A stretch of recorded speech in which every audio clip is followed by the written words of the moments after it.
Welcome to another edition of Encountering the Divine. I pray things are going very well with you.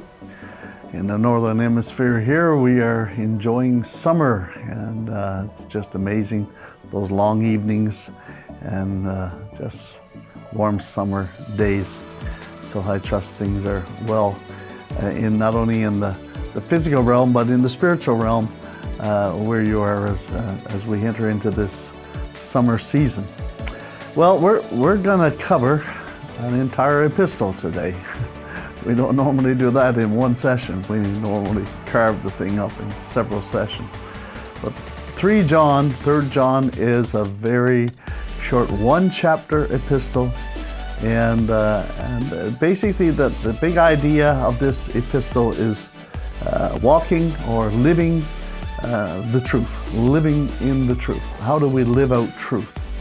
And it's strong internal evidence to the structure, the tone, the style of writing, that it is John, the beloved apostle, the one who wrote the fourth book of the Gospels, the final Gospel, who also wrote the book of Revelation and 1st and 2nd John. And now we come to this third very brief epistle. The way he ended the Gospel the epistle is a strong evidence that it certainly is the same author that wrote 2nd John. Ends in the very same way. And we won't get into all the evidence for that. The recipient is Gaius. It seems like he's a faithful, beloved Christian brother. And so John is writing to him. His purpose is primarily to commend Gaius for his hospitality, how he has just the way he lives life into his ministry is enhancing the gospel mission, but also to warn against a particular character, Diotrephes. That is not a name we use every day, Diotrephes. And so we will talk about Diotrephes as we get into it today. The tone is very pastoral, but yet it has this urgent undertone as John needs to write to deal with what's going on there with this particular character and how he is creating struggle for Gaius. So let's dive right in. Let's read the first 4 verses. And as we read the first 4 verses, and I'm reading again from the English Standard Version. I left my beloved Bible sitting home this morning. I had to grab one of my other versions here, so give me a minute to find okay, here we are.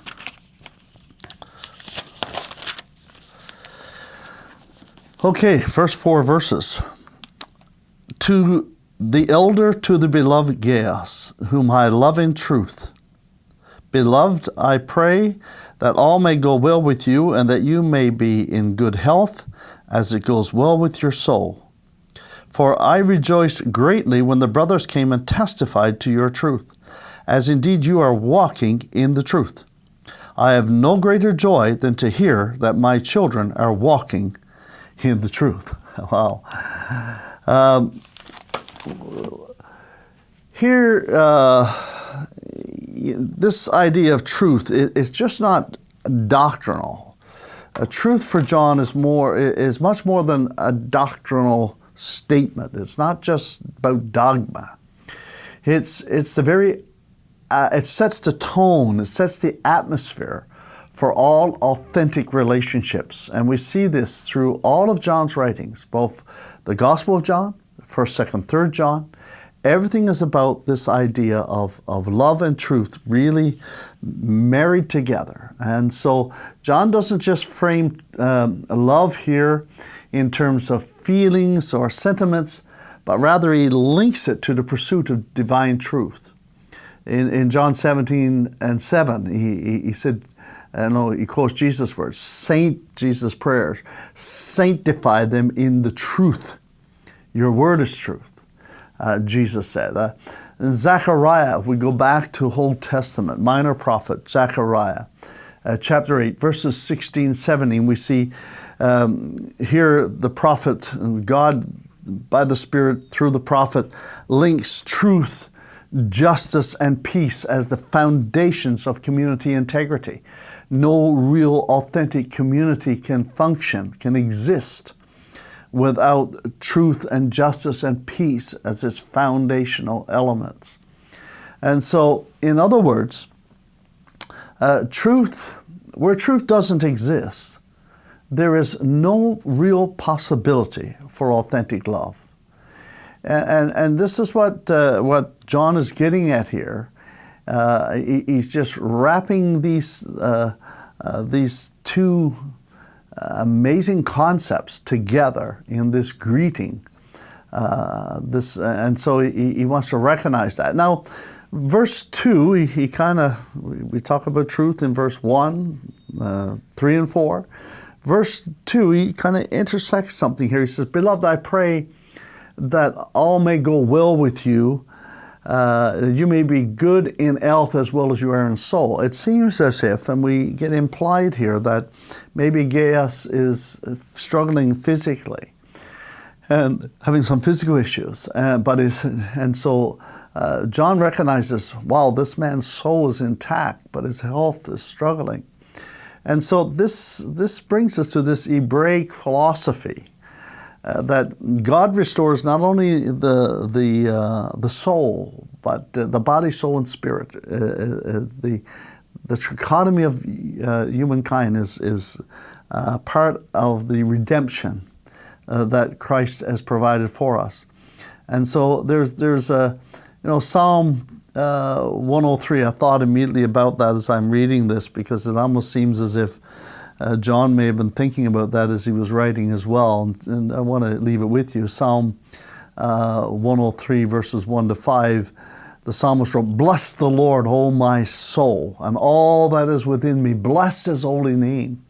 Bless the Lord, O my soul, and forget not all its benefits, who forgives all your iniquities, who heals all your diseases, who redeems your life from the pit, who crowns you with steadfast love and mercy, who satisfies you with good so that your youth is renewed like the eagles."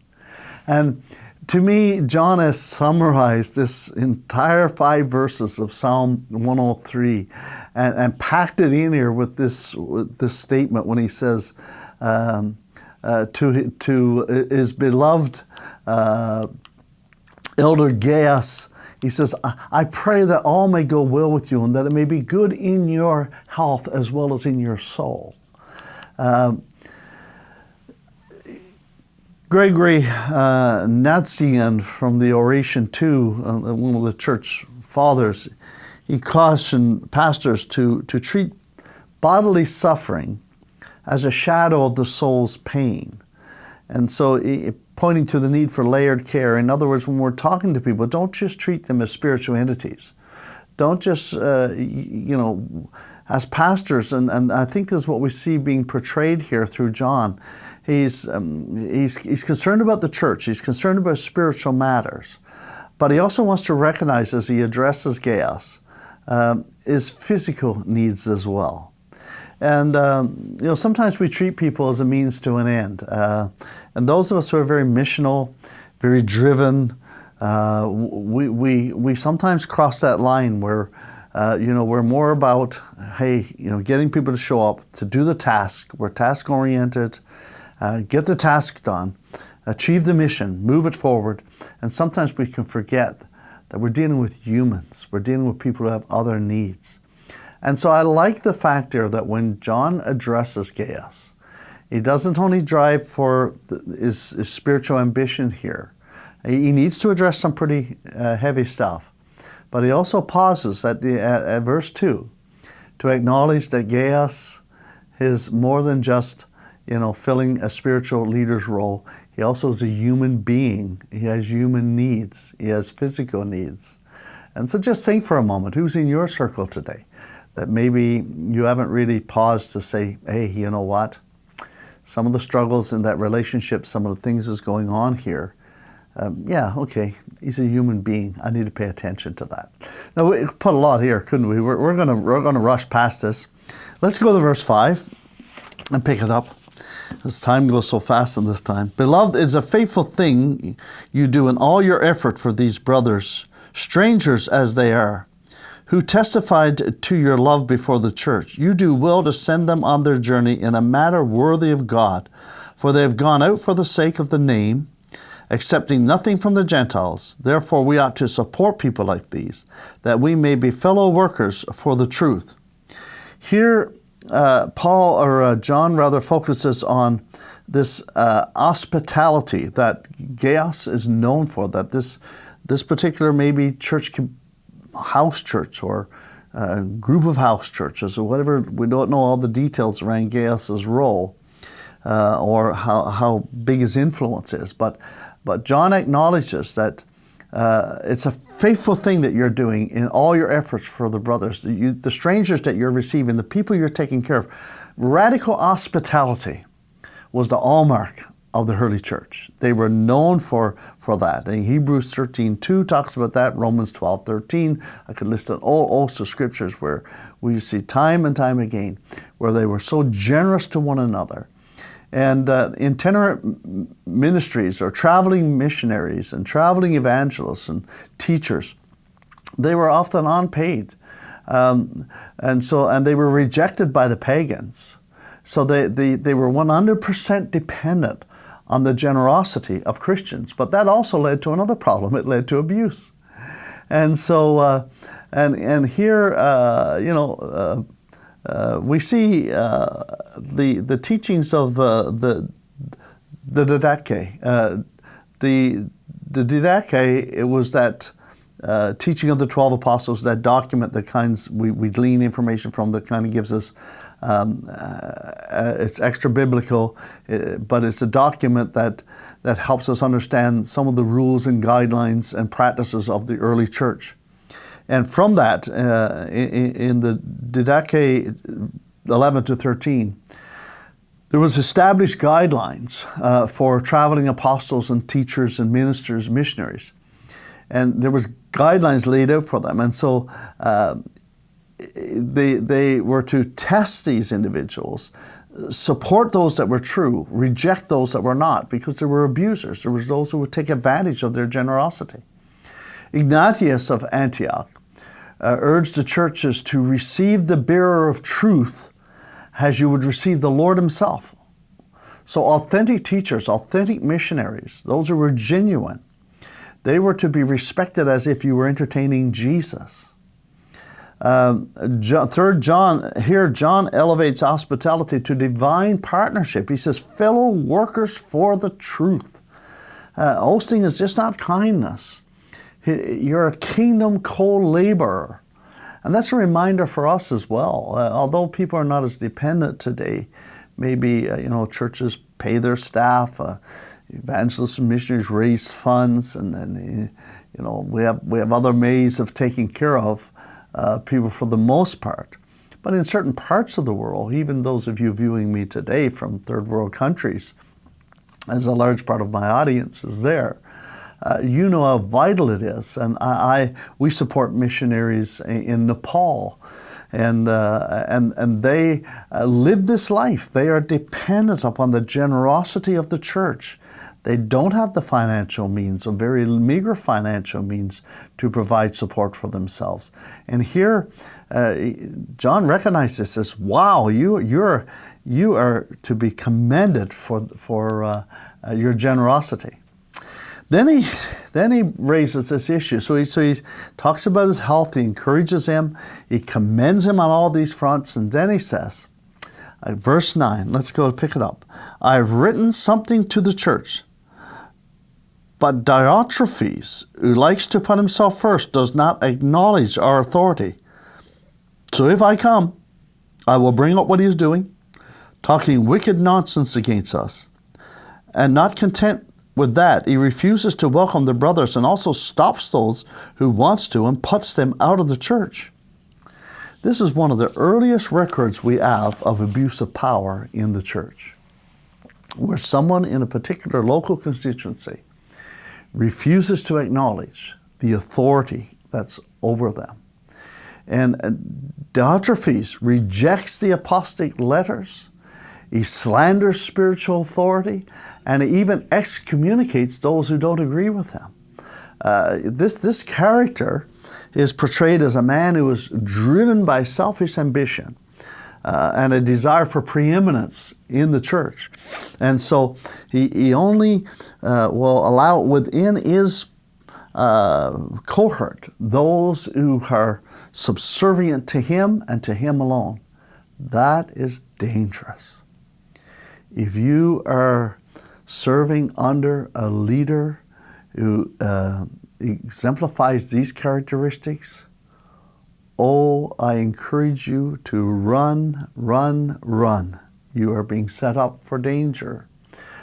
Here, this text here echoes Numbers 16, where Korah versus Moses, rejecting God's chosen leadership, and it leads to judgment.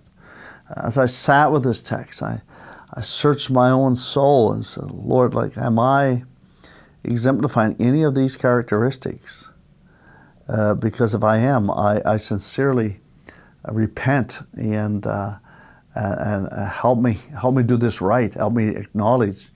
I may not have to jump 4 feet high every time one of my district advisors or someone speaks, but I sure have to be very careful that I am not opposing the spirit of what they are doing, and I am welcoming, warm, receiving, sitting before the Lord on every point, ensuring that I am not just trying to get around me a group of people who would just agree with me. And that's a dangerous place to get in. It's a precarious place. It's a dangerous place to get in. Diotrephes had gotten there. How he had gotten there, I don't know. One of the things we know, those of us in leadership, people who have insecurities are the most dangerous people you can have around you. Maybe he was a very insecure person. And so as a result of it, insecure people clear the decks. They don't want anyone who in any way can shine better than they do in certain areas. And so Jerome, in letters 52.3, he says he laments Diotrephes as an early prototype of bishops who love the chair more than the truth. Tertullian viewed him as the seed of a bishop gone rogue, when authority lacks accountability. And here's what they're dealing with in this particular church. And so John goes on then in verse 11, as we need to wrap up soon, to say, Beloved, do not imitate evil, but imitate good. Whoever does good is from God. Whoever does evil has not seen God. So here John points out the fact that those who pursue good, they are reflecting the nature of God, who is good. But those who pursue evil, they're disconnected from the divine presence. They're disconnected from the source of life. John talks about that in 1 John 3, verse 6 as well. So our ethics reflects our intimacy with God. You cannot live outside of that. You live out of intimacy with God. If you live outside of intimacy with God, your ethics will not align. And so early Christians understood that the goal of the Spirit's work within their lives was to enable them to become like God through grace. Anesthesius said, God became man, that man might become God-like, not God. Man won't become God. Man won't become a demigod, but so that we can reflect the nature of God. And so Peter talks about to imitate good in 2 Peter chapter 1, verse 4. To imitate good is to participate in the divine nature. And Diotrephes is doing anything but that here in the way that he is his leadership model. Then he goes on in verse 12, and he brings in a new character. Demetrius has received a good testimony from everyone and from truth itself. we also add our testimony, and you know that our testimony is true. Now, Demetrius is possibly the courier, the one who was bearing the letter, the one who was bringing the letter with him. And here he receives a threefold commendation from John. Or John, not necessarily from John, but from three sources. He says he has a good reputation with others. From truth itself, wow, testifies to the goodness of this man. In other words, his life aligns with truth. We see it. And then he says, and he has a good testimony, and we know. So his testimony is from us, from me. I know this man to be a good man. So Diotrephes, he has a threefold witness: rejection and slander and exclusion. Demetrius has a threefold affirmation: truthfulness and reception. And you know, so we see this here, how this is contrasted. One is contrasted against another. Demetrius is a man with a good spirit, a pure spirit, a one who pursues truth, a one who lives truth. Diotrephes, on the other end, is one who was selfish, ambition, driven to position and power and control.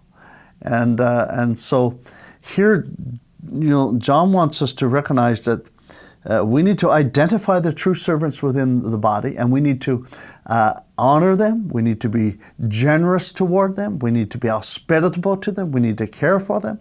But there are those who we're not obligated to offer that kind of love and compassion for, because they don't testify, their life does not testify to truth. And that in itself is that's where the decision is made, on that basis alone. Then he wraps up. So verse 13, 14, 15, I had much to write to you, but I would rather not write with pen and ink. I hope to see you soon, and we will talk face to face. Peace be to you. The friends greet you. Greet the friends, each by name. I love that. Greet them by name. You know, take time to recognize who they are as individuals. What a pastoral presence, what a pastor's heart is here. And so a closing is an echo of 2 John. It's almost the same as this closing in 2 John.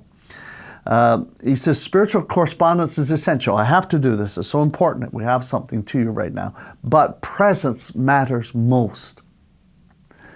Don't just get used to sitting at a desk, typing out emails and sending texts and doing Messenger and engaging in social media. That's all important. It needs to be done.